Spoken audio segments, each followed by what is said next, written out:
수술이 잘 되어서 원래 오늘 오후에 퇴원하시려고 그랬는데 병원 사정이 그런지 내일 퇴원하시기로 그렇게 하셨습니다. 잘 회복될 수 있도록 뼈가 붙어야 되니까 요 무릎 정강이 앞에 있는 요 동그란 뼈가 골절이 돼가지고 수술을 하셨습니다. 또 우리 오늘 집사님 기도하신 대로 내일부터 토요일까지 유초등부 BBS 진행이 되는데 내일하고 금요일은 5시 30분 오후부터 8시까지, 그리고 토요일은 1시부터 3시 30분까지인가요? 그렇게 진행이 되니까 위에서 기도해 주시고 또 많은 협력을 부탁드립니다. 세계의 역사는 성경에 등장하는 형제들의 갈등과 싸움으로 시작되고 또 끝날 것이라는 말이 있습니다. 성경에 등장하는 인물들 중 형제들의 갈등을 잘 살펴보면 이 말이 무슨 말인지 이해하게 됩니다. 성경 창세기에 등장하는 형제들, 가인과 아벨이라든가 에서와 야곱이라든가 요셉과 형들이라든가 등 인류사 및 이스라엘 역사의 기원이 되는 이들이 모두 다 형제들 아닙니까? 그리고 그 형제들의 분란이 수천 년이 지난 지금 세대까지도 이어져 내려오고 있는 것을 우리가 봅니다. 여러 가지가 있지만 가만히 보면 이들의 갈등 속에는 때때로 부모의 편애가 들어있고, 그것으로 인해서 소외당한 자의 외로움, 억울함, 시기심, 분노 등이 스며들어 있는 것을 보게 됩니다. 가인과 아벨의 이야기에서처럼 누가 봐도 하나님의 사랑을 받을 수 없었던 가인의 선하지 못한 태도는 하나님의 거절을 받기에도 마땅하지만, 창세기에 등장하는 에서와 야곱의 이야기라든가 요셉과 형들의 이야기는 또 다른 의미를 지니고 있다는 것을 우리는 알아야 합니다. 오늘은 야곱과 에서를 잠시 생각해 보려고 합니다. 특히 야곱에게 좀 더 집중해서 생각해 보려고 합니다. 잘 아시는 것처럼 야곱은 어머니 리브가와 친밀했고 형이었던 에서는 아버지 이삭과 친밀했습니다. 이 말은 다시 말해서 야곱은 아버지 이삭과의 관계에서 어머니와 같은 관계, 같지 않은 관계, 즉 소외감이 있었을 수 있다는 말입니다. 그리고 에서 역시 어머니 리브가와는 아버지 이삭만큼의 친밀함이 없었다는 것을 의미합니다. 아버지 이삭은 장남이면서 남성적인 에서를 선호했고, 어머니 리브가는 남자이지만 자기의 편에 서 있는 아들 야곱을 더 선호했던 것으로 보입니다. 즉 에서와 야곱은 한쪽 부모와는 친밀했으나 다른 쪽 부모와는 소외된 관계였던 것입니다. 그런데 정작 중요한 것은 아브라함의 하나님, 이삭의 하나님과 더 친밀했던 인물이 에서가 아니라 야곱이었다는 것입니다. 흔히 많은 사람들은 야곱을 장자권의 욕심 있는 자로만 인식할 때가 많습니다. 하지만 우리가 야곱의 인생을 세밀하게 살펴보면 그는 단순히 장자권의 욕심이 있었던 것이 아니라 한결같이 하나님의 축복을 갈망한 사람이었다라는 것을 볼 수 있습니다. 구약 성경에서는 하나님의 축복을 땅이나 동물의 숫자나 재물 등으로 비유하는 것 같습니다. 맞는 부분도 있습니다. 하지만 사실 야곱이나 자신의 고난을 기도로 극복했던 야베스를 보면 이들이 정말로 갈망했던 것은 바로 여호와 하나님과의 친밀함이었다라는 사실을 발견하게 됩니다.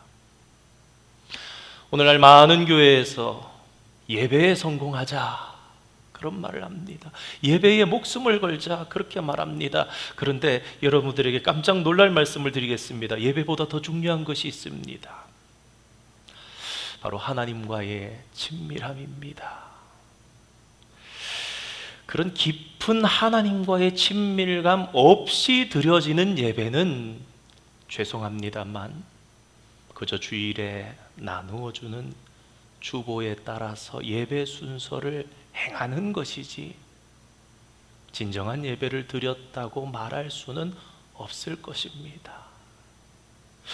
진정한 예배 속에는 하나님과의 깊은 교제, 하나님의 깊은 임재, 하나님과의 깊은 지성소의 관계가 반드시 동반되기 때문입니다.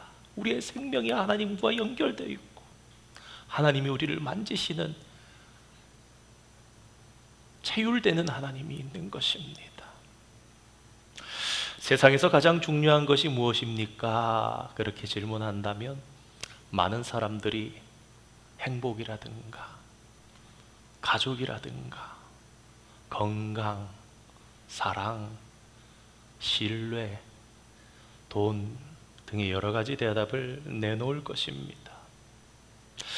이러한 것들이 다 정답이 될 수도 있겠지만 정말 중요한 정답은 사실은 관계입니다. 왜냐하면 관계가 모든 것의 중심에 있기 때문입니다. 그런데 이 관계는 두 가지로 나뉘어집니다. 하나는 친밀함, 그리고 또 다른 하나는 경계선입니다. boundary. 너무 친밀하면 경계가 사라집니다. 너무 경계를 그으면 친밀함이 사라집니다. 즉 관계라는 것은 어떤 것입니까? 친밀함과 경계선이 적절하게 그어진 상태, 그게 관계입니다. 하나님도 성부와 성자와 성령으로 존재하십니다. 그런데 여기 사이에 들어있는 와가 관계입니다. 누가복음 17장 21절 말씀을 보면 하나님의 나라는 너희 안에 있느니라, 그 말씀이 있는데요, 너희 안에라는 이 헬라어 원어를 보면요, 너희 안이라는 이 말이 원어로 보면 사이, 관계를 의미하는 것이라고 합니다. 즉 다시 말해서 하나님의 나라는 하나님과의 관계, 성도와의 관계 안에 있다라는 것입니다. 그리고 관계의 핵심은 친밀함입니다. 그리고 깨어진 관계의 핵심은 소외감입니다. 신학자 폴 틸리히는 죄는 인간의 자기 소외다, 그런 말을 했습니다. 다시 말해서 우리 스스로가 하나님으로부터 등을 돌리고 소외되었다라는 것입니다. 이 말은 지옥의 문고리가 밖에 있는 것이 아니라 안에 있다라고 말한 기독교 변증가 C.S. 루이스가 한 말과도 굉장히 일맥상통하는 그런 말입니다. 야곱이 그의 평생을 두고 추구해온 것은 장자권이요 축복이지만 그 장자권과 축복을 원하는 이면에는 아브라함과 이삭의 하나님께서 에서의 하나님이 아니라 야곱의 하나님이 되어주시기를 원했던 갈망이 있었던 것입니다. 그리고 에서의 치명적인 흠은 그런 갈망이 에서에는 없었다라는 것입니다. 에서는 이미 주어진 장자권을 가지고 있었습니다. 그는 장자였습니다. 그의 것이었습니다. 그러나 그는 그 장자권을 경홀히 여겼다, 성경은 그렇게 증언하고, 그러나 야곱은 주어질 수 없는, 뒤바뀔 수 없는 그 장자권을 너무나 갈망했습니다. 그리고 역사는, 히스토리, 그의 이야기는 에서가 아닌 야곱을 이스라엘의 조상으로 삼았습니다. 최근 현대 심리치료 이론 중에서 가장 각광받고 있는 이론 중에 하나가 대상관계 이론이라고 합니다. Object Relationship Theory라는 거죠. 이 심리학의 아버지인 프로이드의 고전적인 정신 분석학의 흠이 있거든요. 거의 프로이드를 심리학에서 하지 않을 수가 없는데 그거를 흠을 교정하고 임상적인 논의를 거쳐서 나온 심리치료 이론이 이 대상관계 이론입니다. 근데 이 대상관계 이론에서 가장 강조하는 것은 말 그대로 대상과의 관계, 오브젝트와의 관계입니다. 여기서 대상은 0세에서 3세인 이 유아기 때에 우리를 주로 돌봤던 대상을 말합니다. 주로 어머니가 되겠지요. 요새는 맞벌이 부부가 너무 많아서 할머니가 될 수도 있을 것이고 베이비시터가 될 수도 있을 것입니다. 아무튼 이 개념을 어머니라고 심리학 대상관계 이론에서 그렇게 이야기를 합니다. 어린 시절 아기에게 어머니는 신적인 존재와 같습니다. 그래서 아기가 응애 응애 하고 우는 것을 하나님께 기도드리는 것과 같다, 그런 말이 있습니다. 하나님은 아버지이시지만 아기에게는 어머니와 같은 존재라는 것입니다. 그렇게 아기가 우는 행위가 바로 기도라는 것입니다. 그런데 신기한 것은 아기가 말을 할 줄 아는 것도 아닌데 어머니는 다가와서 아기가 왜 우는지를 즉시 알아차리고 그에 맞는 필요를 채워줍니다. 울음소리를 듣고도 구분한다 그러죠. 남의 아기 울음소리를 듣고도 구분합니다. 쟤 배고프네, 그럽니다. 즉 엄마는 아기의 요구에 민감하게 반응해 주는 것입니다. 그것도 일관성을 가지고 꾸준하게 반응을 해줍니다. 이러한 반응을 가진 아기들은 성장한 후에 하나님 아버지를 만나면 기도하기 전부터 믿음이 생겨납니다. 즉 내가 기도하면 하나님 아버지가 반드시 응답해 주실 것이라는 신뢰 위에 세워진 믿음입니다. 이런 믿음은 어떻게 형성된 것입니까? 어릴 적에 스스로를 돌보고 지탱할 아무런 힘도 능력도 없었던 그때에 민감하게 반응해준 어머니의 모성애, 그것이 아이의 마음속에 신뢰를 심어줬기 때문에, 아주 기본이 되는 신뢰를 심어줬기 때문에 신앙의 뿌리가 그 신뢰가 되는 것입니다. 물론 우리 기독교 신앙에서, 우리 신앙 고백에서는 신앙의 뿌리는 하나님의 은혜요, 하나님의 선택하심에 있다고 우리는 고백합니다. 그러나 하나님은 그런 신앙을 담을 그릇으로 어머니가 심어주신 신뢰를 또한 사용하십니다.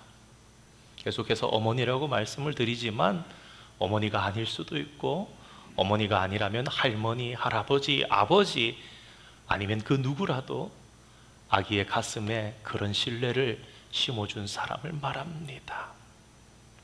대상관계 이론에서는 이를 말 그대로 대상관계라고 표현하지만 존 볼비가 창시한 애착 이론에서는 이것을 애착관계라는 말로 표현합니다. 대상관계 이론이든 애착관계 이론이든 저희들이 심리학에 대해서 민감하게 생각을 하기보다는 그것에 기초해서 우리가 이 말씀을 이해하기 위한, 깊이 이해하기 위한 또 한 가지 수단으로 사용하는 것이고, 중요한 것은 한결같이 인간의 삶 속에서 가장 중요한 시기가 바로 이 애착이 형성되는 유아기다, 0세에서 3세에 있다라는 것입니다.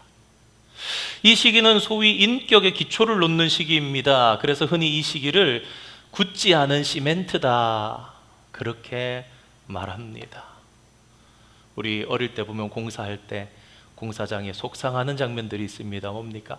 쫙 깔아서 그 글개 같은 거 나무로 이렇게 해가지고 쫙 긁어놨는데 고양이나 개가 탁탁탁탁탁 지나가면은 다음날 되면은 그 자국이 그대로 남아가지고 있는 것을 보게 됩니다. 굳지 않은 시멘트에, 좀 죄송합니다, 이 바보야, 이 멍청아 라고 쓰면 그대로 그 글씨가 굳어집니다. 아이들은 부모가 한 말을 그대로 믿습니다. 그래서 그런 글자가 굳어진 아이들은 인생에서 뭔지 모를 패배감을 느낍니다. 자신감도 부족하고 또래 관계에서도 주도성이나 친밀함을 보이기가 어렵습니다. 그런 아이들은 마음에 새겨진 말처럼 자기 인생을 만들어 나갈 때가 많습니다. 그래서 아무리 성공했다고 해도 어느 순간 자기 인생을 바보같이, 자기 인생을 멍청이같이 만들어 놓기 십상입니다. 삶이 망가지기 쉬운 것입니다.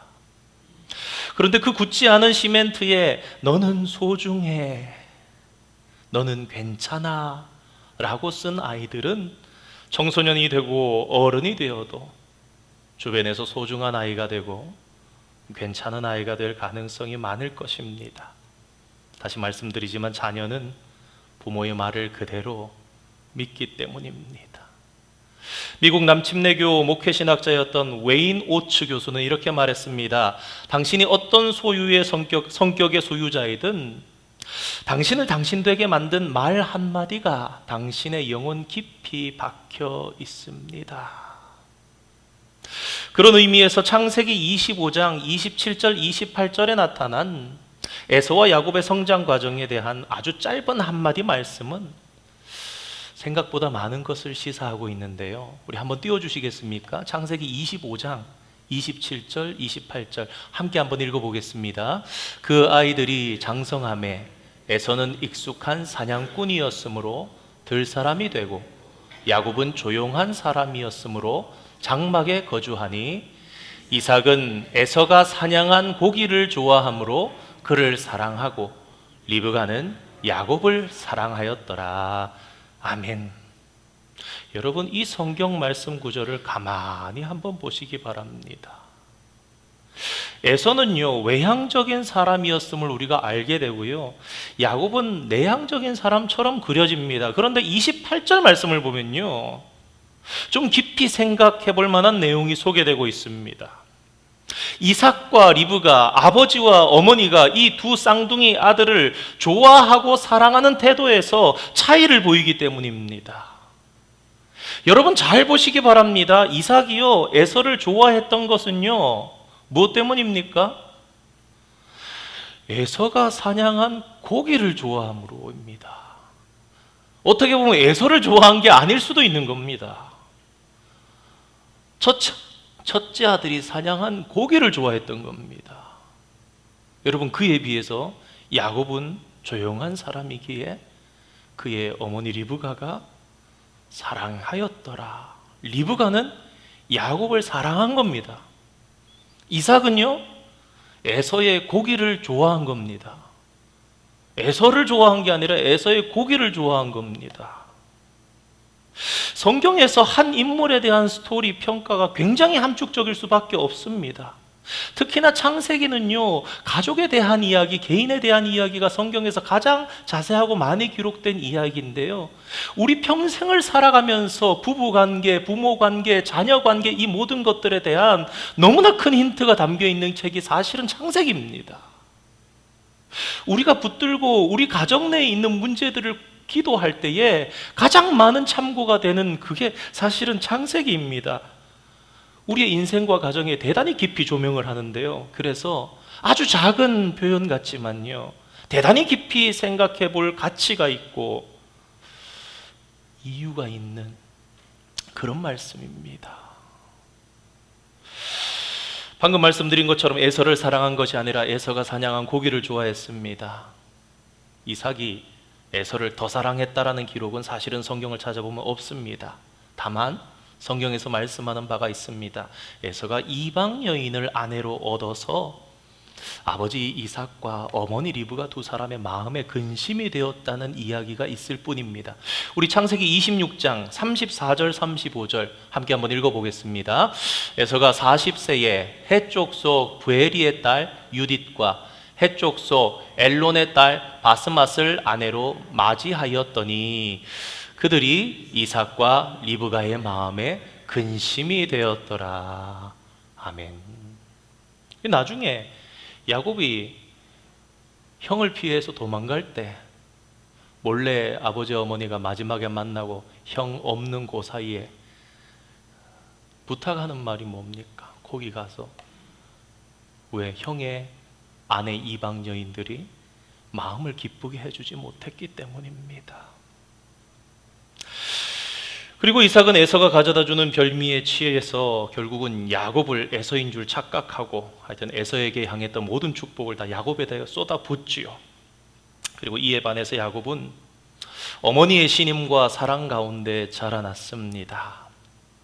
앞서 말씀드린 대상 이론 관계로 말하자면 야곱은 에서보다 어머니와의 대상 관계가 깊었다고 볼 수 있습니다. 그렇다고 해서 야곱이 어머니의 장막에서만 가만히 있었다는 말은 아닐 것입니다. 에서가 밖에 나가서 사냥으로 정신이 없을 때 야곱이라고 해서 어머니 리브가와만 있었겠습니까? 어머니와 자주는 있었겠죠. 그러면서 어머니의 사랑을 많이 받았고 인격적으로 또 집안이 어떻게 돌아가는지 살폈을 것입니다. 조용하지만 세밀한 사람이었습니다.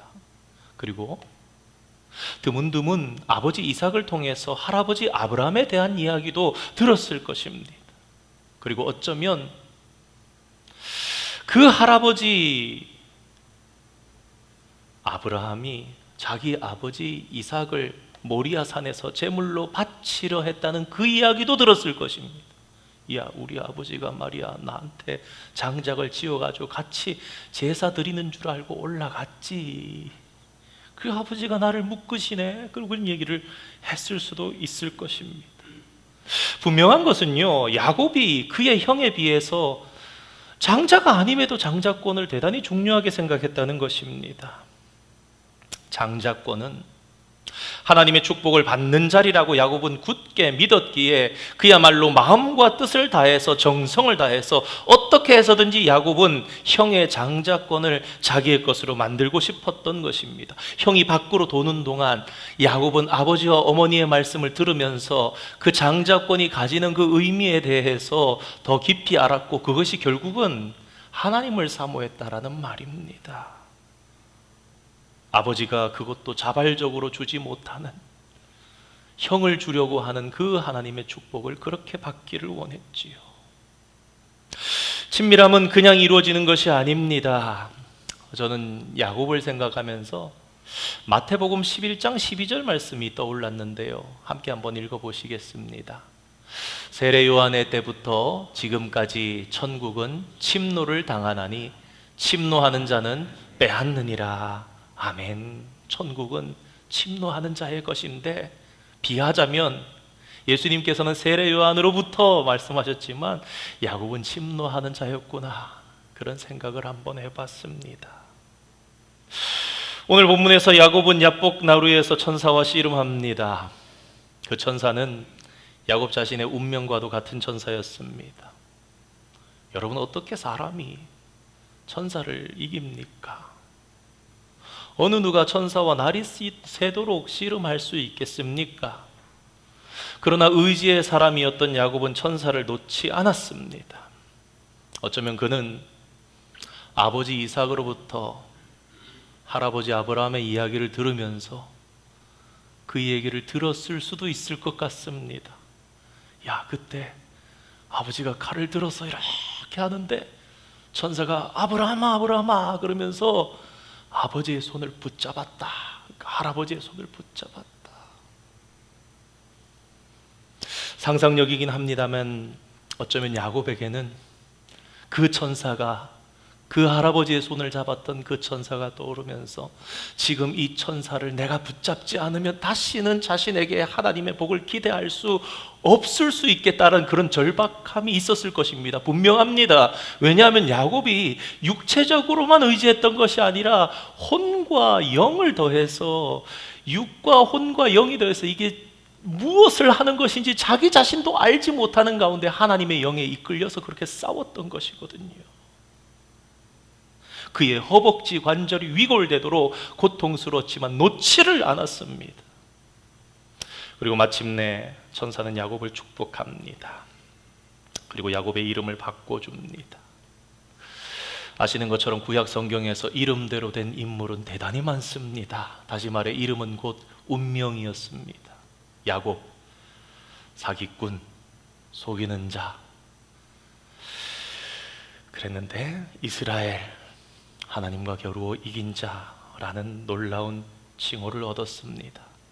둘째였고 결코 장자일 수 없었던 야곱의 운명이 바뀌었던 것입니다.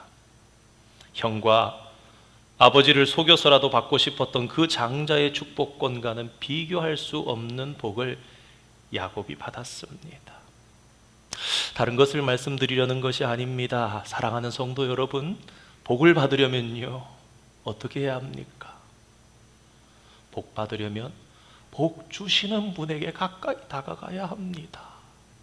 그게 관계고 그게 친밀함입니다. 오늘날 교회 다니는 사람은 많습니다. 성도라고 등록되어 있는 것 같은 사람은 많습니다. 그런데 진짜 하나님과 친밀한 사람은요, 본인이 더 잘할 수도 있고요, 본인도 모를 수도 있을 것입니다. 우리 전도 용어에서 착각신자라 그럽니다. 자기는 구원받은 줄 알고 자기는 하나님을 아는 줄 안다고. 그도 깨닫게 해서 다시 복음을 들려줘야 된다, 티나지 않게. 왜냐하면 기분 나쁘니까 나 교회 다니고 집 사고 직분 있는데. 아무튼 그렇습니다. 다시 돌아와서 그렇게 야곱은 둘째라는 소외감을 극복하고 아버지와 조상의 하나님 여호와에게 더 가까이 다가갈 수 있는 그런 명분을 얻는 자가 되었습니다. 그리고 이에 반해서 장자로서 아무 생각 없이 살았던 에서는 우리가 잘 아는 것처럼 역사의 뒤안길로 사라지고 맙니다. 창세기 36장의 에서의 족보를 끝으로 더 이상 등장하지 못합니다. 살다 보면 예수를 믿으면서도 나보다 더 잘 되는 세상의 친구를 부러워할 때가 있을 수도 있습니다. 내 인생의 소외감, 패배감, 야, 나 이러다 망하려나 보다, 정말 인생의 밑바닥 같은 곳에 이를 때도 있을 것입니다. 그런데 저는요, 오늘 야곱에게서 그렇다고 우리가 꼭 실패한 것이 아니라는 것을 깨닫게 되었는데요, 여러분 한번 잘 생각해 보시기 바랍니다. 창세기 28장에서 야곱은 20년 동안 이제 살로 바다나람으로 도망갑니다. 왜 도망갑니까? 형이 칼로 자기 죽일까 봐. 아버지와 어머니가 왜 야곱을 몰래 피신시킵니까? 하루에 내가 두 아들을 어찌 잃느냐라고 그러면서 피신을 시켰어요. 눈물을 머금으며 시킨 거죠. 그리고 그때 당시에 부엘세바에서부터 베델까지 도망가는데 그 하룻밤에 도망간 그 거리가요, 어마어마합니다. 그래서 성경학자들은 어떻게 유추하느냐, 야곱이 마라톤 선수도 아니고 뛰다가 힘들어 걷다가 뛰다가 뛰면서 하루 종일 갔을 거라는 거예요. 그리고 그 밤에 베델에서 자기 인생 77년을 살아오면서 가장 밑바닥을 찍었던 죽느냐 사느냐의 문제를 가지고 베델에 도착했던 야곱에게는요, 그 인생의 밑바닥 같은 그날에 하나님이 하늘을 열어서 사닥다리를 보여주세요. 천국의 계단, 천국의 문을 보여주신 거예요. 그 야곱이 그러죠. 여기가 하나님의 집이었구나. 야곱의 77년 인생 가운데 가장 감명 깊은 하나님을 만나게 한 거예요. 그리고 야곱이 그 하나님 앞에 서원한 거 아닙니까? 하나님, 제가 오늘 목숨을 걸고 도망치지만 하나님, 제가 다시 가나안으로 돌아올 때에 제 소원을 하나님 앞에 갚겠습니다. 하나님이 나의 하나님이 되실 것입니다. 그랬던 거 아닙니까? 그 야곱이 20년이 지나 또 밑바닥 치는 것 같을 때, 왜? 형이 다시금 400명을 거느리고 온다라는 그 소식 앞에 또 밑바닥을 치는 거예요. 그때 또다시 하나님의 천사가 그에게 다가왔고 야곱은 그 천사, 그 하나님을 붙잡고 운명의 씨름을 했던 것입니다. 20년 전과 20년 후 이 시간이 베델과 야복 둘 다 야곱에게는 자기 인생의 최밑바닥, 자기 죽음, 목숨을 걸고 있었던 그때, 그 소외감과 그 패배감 가운데 있을 때, 나는 장자권도 가지지 못했고 아버지를 속였고 도망하게 되었고, 나는 돌아왔지만 여전히 형이 나를 죽이려 그러고, 그 패배감 같은 그 속에서 하나님이 결코 그게 패배가 아니라고, 하나님 결코 그게 끝이 아니라고 말씀하십니다. 야곱이 무엇을 붙잡았기 때문에 복을 붙잡았는데 결국 그건 뭡니까? 하나님을 붙잡은 거고 하나님과의 관계 친밀함을 붙잡았던 것입니다. 우리도 소외감을 느끼고 홀로 남았다고 느끼는 그 순간이 끝이 아니라는 것을 기억하기를 원합니다. 그래서 인생의 어려울 때에 하나님 앞에 오히려 더 가까이 나가서 하나님 손 붙잡고 하나님이 그때 우리에게 씨름을 걸어오시는 순간이라는 것을 기억하기 원합니다. 그때 우리도 그러면 하나님의 삿발을 붙잡고 기도해야 하는 것입니다.